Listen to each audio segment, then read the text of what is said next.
Hi, guys. Thanks so much for joining us today. I'm here with my good friend Elizabeth Castro, who is a Marine Corps spouse. She is an administrative officer with the federal government. We're so happy to see you here today, Liz. Thank you so much for having me, Sue. It's always a joy and just fun to connect with you and just chat, even though we usually just talk about food, I know. where we're gonna go eat next. But For it's just self-care, nice to food be and able to self-care. connect. Yeah, talk about all the work that you do and kind of have more of a, I guess, serious conversation. No, this is really cool, and I'm really happy you're here and willing to do this because you've had a couple careers so far, and like I want everybody to know about your spouse journey because I think a lot of people know you for your work that you do now because you were a soy, you were spouse of the year, and you're in that community, so they all know you in your latest iteration. Some people may not know that you started in the education field and then kind of made the pivot into the federal government. And so I'd love it if you could just, share with us your journey, your professional journey, where you started and where you are now. Yeah, well, you're absolutely right, Sue. My journey definitely has not been linear. Like so many military spouses, I've worn many hats, reinvented myself with every PCS move, had to make difficult decisions a lot of times between career and family. But definitely every step along the way, um, without realizing it, has shaped who I am today, right? And it's definitely been um, a journey and an adventure. Um, Now, education definitely was my first love. I started teaching, and I'm going to date myself, back in 1995, and this was before I met. Um, my Marine, before I met Sam. I was in grad school when we met, back home in Galveston, Texas. And in my mind, I was, hey, this is what I'm going to be. I'm going to be a teacher. I'm going to live in Galveston forever. And then we got married and we moved. I said, marry Marine. It will be fun. It will be an adventure. And it definitely has been. I have, someone asked me this not too long ago, did you expect this? No, I did not. But definitely it's been interesting. But you have to kind of, pivot and move. But I did. I was 26 years in the classroom and 28 years total in education. And my last 2 years was with Dodea. The headquarters, and I was a program analyst for the curriculum and instruction division. And that was kind of my first, I guess you could say, GS pay scale job, right?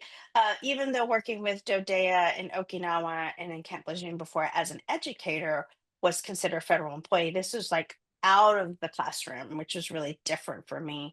It's a different world. So yes, that has led me into kind of different turns, but I've also been very blessed to be able to teach everywhere we've gone.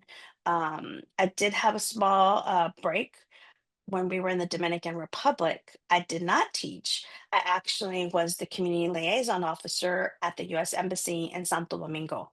And that was different, but I also realized that all of my experience being a teacher and all of that came into play. And I could use all of those skills as that I used in my classroom to be what they call a CLO at the embassy. I worked with morale and welfare, event planning, emergency preparedness. And I also was the head of like the school liaison between the embassy and all of the international schools there. So it was kind of like, oh, I can do something different than just be a teacher, right? And so it kind of like started to make me think, what else could I do outside the classroom? So yes, it's definitely not been linear at all, but it's been So amazing. I love that. And I think one of the things I really respect about you, Liz, is that you bring passion into everything you do and you're just always happy. Like you are always happy, which is probably why we get along because I'm not always Yes. happy.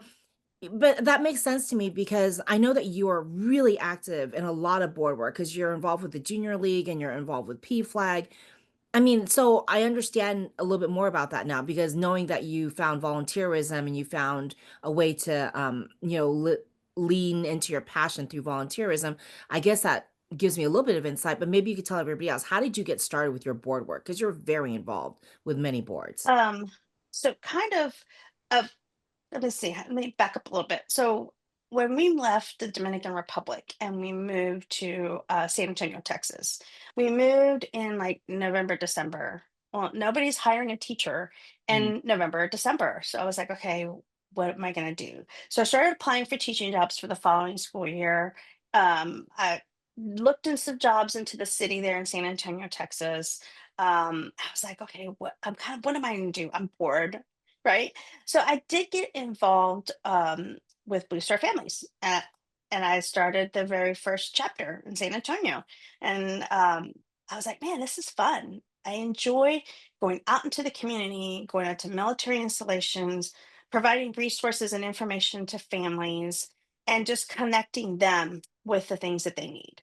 And I was like, that I really like this. I really enjoy this. Prior to that, when we were in the Dominican Republic, I served on the board for the International Women's Club there, um, just because it was kind of a help with my job as the CLO, connecting the community with the embassy community. And so we worked a lot with charities there in the Dominican Republic, and that was also very fulfilling. But when I got to San Antonio, it hit a little bit more closer to home because these were military families that I was working with and that I was helping, and the kids, right? And because education is my passion and my first love, I was like, I get to work with kids and I get to take books to children, and they had the Read Across America, and I actually would go to different schools on the installation and read and bring books and talk. It was back then, it was at the Dr. Seuss week. And so for me, it was like the two passions, military families and education, was put together. And so I was like, okay, I really like this. Then we moved to Okinawa, Japan, and there's no Blue Star Families chapters in Okinawa, Japan. No Blue Star Family events, but I got creative and I worked with the Blue Star Families, and I was like, hey, can we do some things here in Okinawa? I'm willing to try to figure it out. And I was able to do a military spouse appreciation event at the Starbucks in the big mall, even though it wasn't an official military connected Starbucks. Actually, with my Google Translate, worked with the manager there and we figured it out, and he gave me a space, and Blue Star Family sent me swag, and all of the different services have gift shops, in Okinawa at the different installations. And I reached out to them and they gave me swag too to add into all these gift bags. And, make my boys volunteer everywhere I go. I took the boys with me. I put a Blue Star Families volunteer shirt on them. And I was like, hey, I need you to go out into the mall and I need you to drag in military spouses here so I can give them some free stuff and Starbucks gift cards. And my son was like, how am I going to know that they're military spouses? Like, they're American. They're the only Americans in the mall. Everybody else is Okinawan, Japanese. And they're like, oh, okay, all right. So we'll look. So they went out there and they had little cards, and it's like, hey, you know what? Blue Star Families is giving away.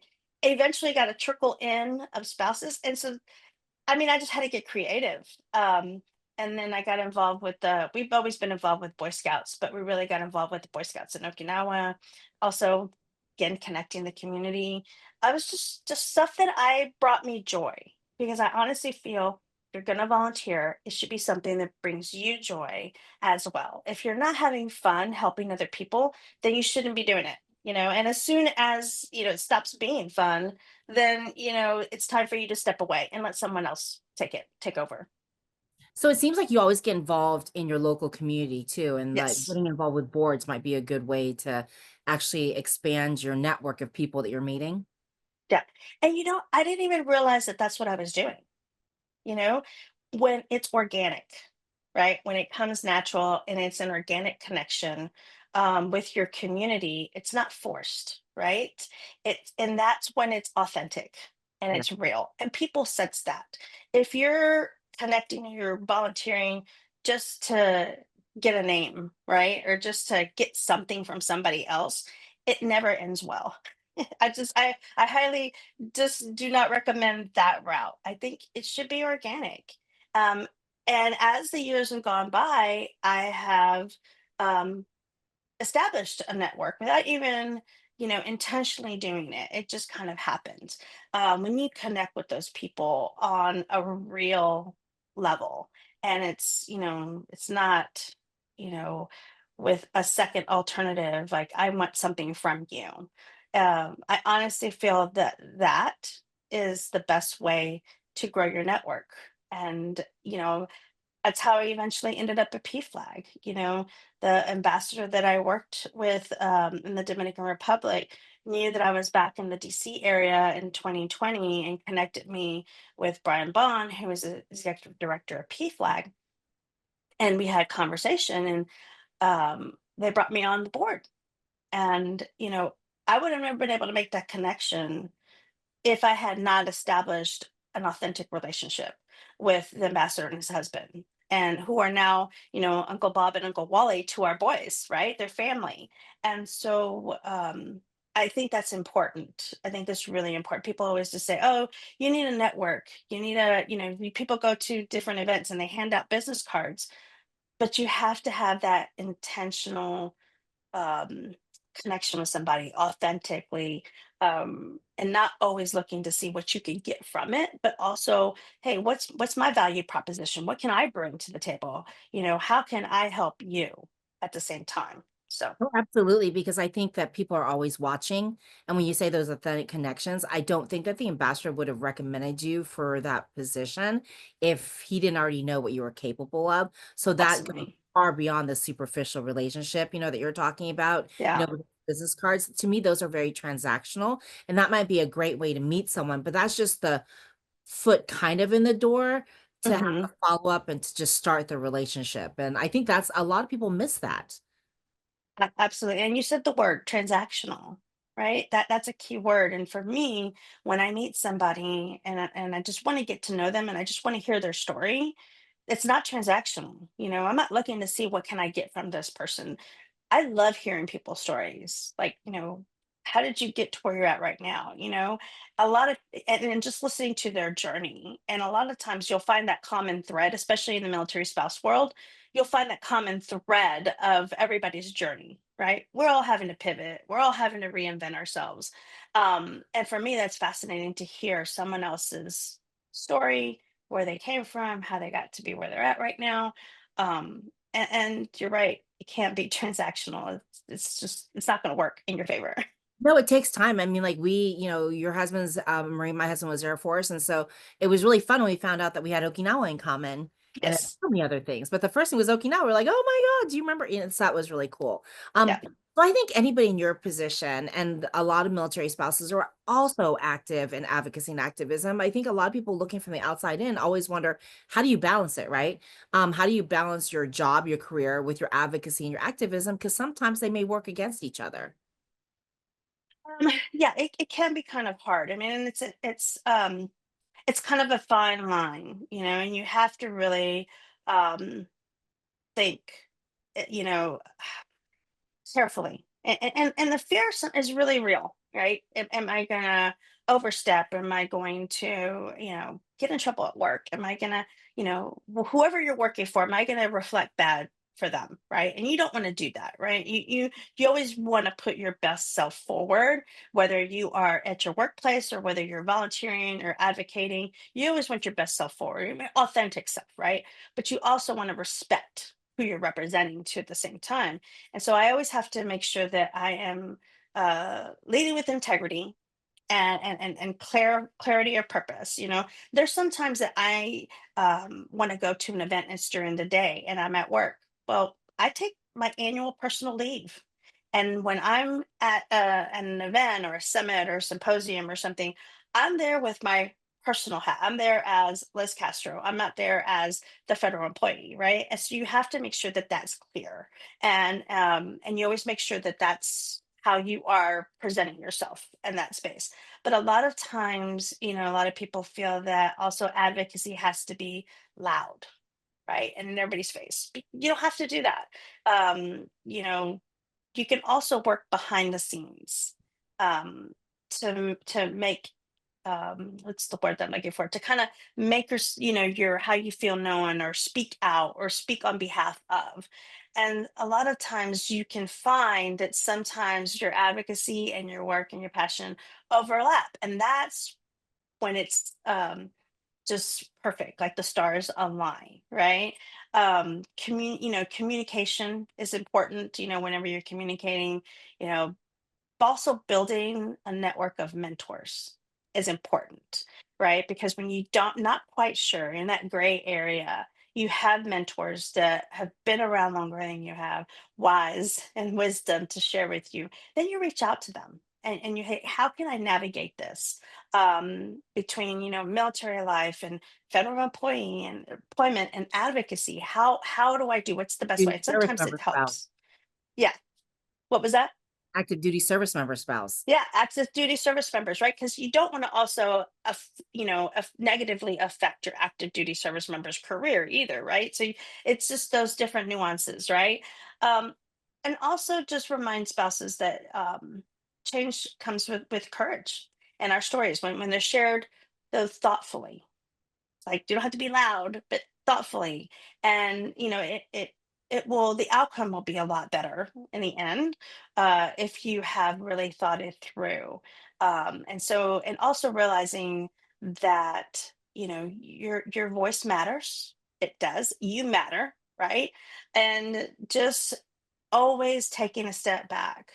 And I always ask myself, if what I'm doing, if I'm like, oh God, am I getting in trouble? I ask myself, is it ethical? Is it legal? Is it moral? Right? Why am I doing this? Why am I going to this event? Why am I speaking out about this? And just making sure you understand your why, and asking for advice and leaning on those other military spouses that have been in these different positions before as well, and saying, what do I do? Right? How do I navigate this? But that's also when your network comes in, your support network comes in, where you've established those relationships. So this is important. It has to all align. Um, but definitely always ask yourself why. Why am I doing this? I think that's really, Yeah. really great advice for military spouses who would like to get involved with advocacy, but are sometimes afraid that'll negatively impact their spouse's career. What would you say to the notion that your risk threshold is probably a little bit different now than it was when you were younger, right? Because your Yeah. husband is now more senior and Hmm. you have more to lose, but at the same time, you're closer to retirement. So maybe you have less to lose. So I mean, I think that I mean, what would you say to that? Like, people are like, well, that's fine. Her husband's, senior and she can do all that. But my husband's junior, he's just starting out, or my Hmm. wife is junior, she's just starting out. Like, like what is she So talking? you could do something quiet, write a letter, reach out to your representatives, join a virtual group. Um, it doesn't have to be public. You know, when you're helping and supporting somebody, or, advocating for somebody, it does not have to be all over social media, right? Everybody doesn't need to know what you're doing, That's right? a good point. That's not, because if that's why you're doing it, then don't do it, right? You can even just help another military spouse that's struggling at that new duty station. They're a brand new military spouse, or you're a new military spouse and you see other new military spouses that are struggling. Well, start a support group, right? Just once a month, right? Just get together and do something. Or if you're a new mom, get together with other new moms.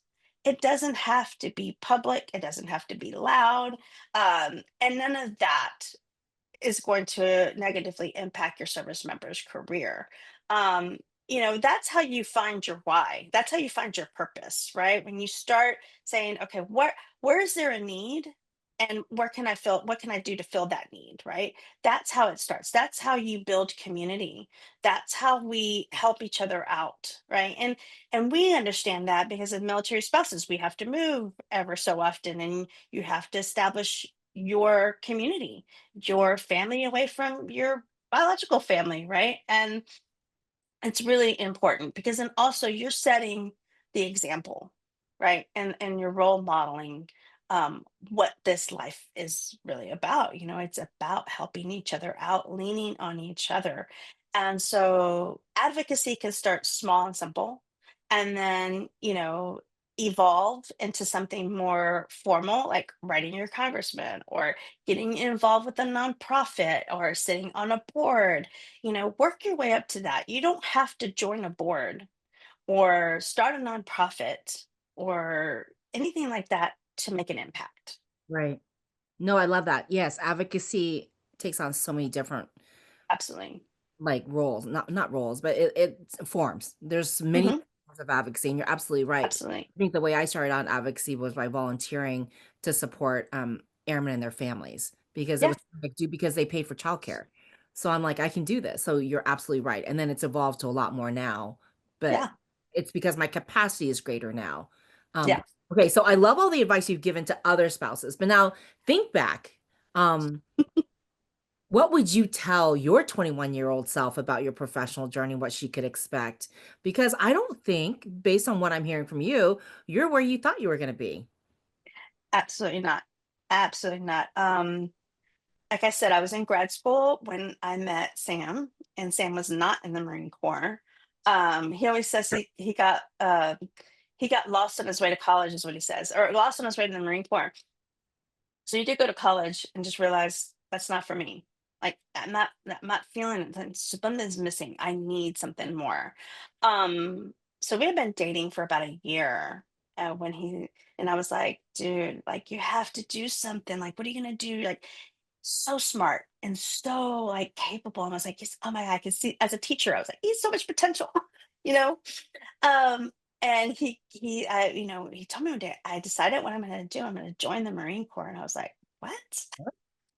Okay. So we didn't get married until after he graduated boot camp. And he actually, funny story, called on Thanksgiving Day from the payphone at boot camp. They had payphones there, and proposed. And I was like, okay. And so we got married, and I thought, okay, I'm gonna marry Marine, and we're gonna move. And you don't know what you don't know. And I think back, and I'm glad, one, that I had gotten my master's degree. I had my education, right? So I knew that right there, I'm looking back, I had an advantage, right? Compared to other military spouses, that they marry their high school sweetheart at 18, 19, and they're setting off together, right? So looking back, I'm like, "Wow, okay, I had an advantage there. I had my education, I had my graduate degree." And I'm looking back now, I wish I had gotten involved sooner in the local communities. And Mm. our first duty station was Monterey, California. Sam was at the Defense Language Institute. We always ended up having the younger junior Marines that were not married, because there were very few of us that were married and had an actual home. And so we would host the Marines for Thanksgiving all the time and things like that. So that kind of started a little bit of us giving back. But I wish I had gotten involved in the local community a little bit more, and really dug into what the Marine Corps, community service had to offer, and educate myself a little bit better. I just was like, oh, this is fun. And now where we're going to go next? And so that part, I would have gotten involved in the community sooner. Um, I would have maybe looked at, okay, what is my other option other than teaching if I can't find a teaching job? I just always thought, I'd get a teaching job. And I did. I was fortunate. But now looking back, I'm like, well, what would have happened if I had maybe gone back to school for something else, right? Like looking forward ahead, right? So yeah, definitely getting involved in the community, and maybe deciding, okay, what do I want to do when I grow up? I mean, how far? Because I thought, I wanted to be um a principal. That's what I wanted to be. That was my goal. I wanted to be a elementary school principal. And, I realized after a couple of moves, it's not going to happen. You're somewhere, and then the next thing you know, you're moving. So soon as, the school gets to know you, the district gets to know who you are, and what you have to offer, um, you're moving, right? And so I've applied for assistant principal jobs, because you should start there, and just had some interviews, and actually was offered an assistant principal position when we got married, and I had to turn it down. And so, and then we were in Okinawa, Japan, and we sort of knew we had a year left, and I applied, and I was told, well, why are you going to apply? You know, this was by my principal. Why are you going to apply if you only have a year left? You're leaving anyways. And I was like, oh, like dagger to the heart, right? Um, so that just kind of just, I was like, okay, I should have maybe prepared a backup. I don't know. But now thinking about it, all of my teaching experience really, really prepared me for my board work, for my community service, and for the federal job I have now. Because really, in the federal workforce, it's about relationships, and as a teacher, you build those relationships every day with your students. You build relationships every day with your parents, with your community, with your colleagues. It's all about building relationships. And all of that has helped me now. But I kind of wonder what would have happened. And I had no idea, you know. And one thing that I tell all young military spouses is you need your own retirement plan, Mhm. right? You need your own retirement plan. I'm behind because I'm like, okay, I had all these retirements and they're just kind of sitting there. No one tells you roll them over, right, into one. And it wasn't until like two or three moves I was like, wait a minute, when am I going to retire and what is that going to look like for me? So definitely, I would tell my younger self, get with a financial planner. Hey, this is our lifestyle now. I'm going to be moving. I'm not going to have enough years in a corporation or school district to or an organization to retire. Like, what do I do with all of these different retirement plans that are different school districts? What do I do in different states? Um, so yeah, I would definitely tell myself, get involved with the local community. Maybe get some education in a field outside of education, just to be able to have a backup. And three, financial advisors definitely, and ask about your retirement, because what happens, right, what happens when you followed your marine spouse for 25 years, you're like, he's retiring, but what about me? Like, what's Right. my retirement look like? So definitely, you know, I got late to the game, but I'm back on track with my retirement, thank God. But those are questions, things that nobody tells you, right? No one really tells you, or they tell you, but that's not where your mind is, No, you because know. you're, like, young and you have all these years ahead of you, and Yeah, but now you're my telling your 21-year-old self you don't have all those years in front of you, you can no, do it now. no, you Yeah. don't. And you know, when um where I was, I remember what school district I was, and I had left, and then they reached out to me and they said, "Hey, you have this money sitting here. What are you going to do with it?" And I'm like, "What money? What am I doing with that? What am I doing with it? I don't know." I was like, "I don't know. I'll get back to you." And that's when I realized, oh my God, I need to do something with this, right? Because my mom was not, my dad was in the service, my mom was in the service. So that's not something that my mom told me about. She It just, was taken you're going care to of be for them. teacher. Yeah. Yeah, your retirement, because she worked for the school district where I was teaching when Sam and I met. And so she was like, this is what happens, right? No one tells you that. You know, you don't know to ask. Like I said, you don't know what you don't know. So Find out. definitely get started early on that. That would be my advice to my I younger love self. it. I love Yeah. it, and you know, it's never too late, and I No. fully expect that if I had a magic 8 ball and I shook it and said, "Where is Liz going in the future?" that you might end up a principal somewhere. Because I don't s I mean, I could see you and Sam, if you wanted to move back to Galveston, they'd still be like, "Yes, we will take you. We would love for you to be our principal." I just see that. You know, I thought about it. I have many friends of mine who are we were teachers together and they're principals now. And they always tell me, come back and you would be an amazing principal. I just I don't know what I want to be when I grow up now. And that used to scare me. But now I'm like, that's okay. Like it's okay if I don't know just Oh, quite you'll figure it yet. out. And I have time to figure it out. But I should have fun while I'm figuring it out. So I don't know if I'll go back into the classroom. Definitely want to do something with military families, the community. Definitely with something with our LGBTQ plus population. That's another passion of mine. It's very near and dear to my heart. a PFLAG mom, and so something like that. And for me, it brings me joy when I connect somebody to the resources and information that they need, or I can connect somebody to somebody else, and their problem or their issue is resolved. For me, that brings me joy when I see someone saying, "Thank you so much. You really helped me," right, in a real way. And like I said, doesn't have to be public. It could just be something really small. And for me, that's what brings me joy. Helping somebody else and helping them solve their problem, helping them make that connection, um, helping them just smile and bringing a smile to somebody's face. That's what brings me joy. That's awesome. Thank you so much for sharing your time with us. Oh, you're Um, welcome.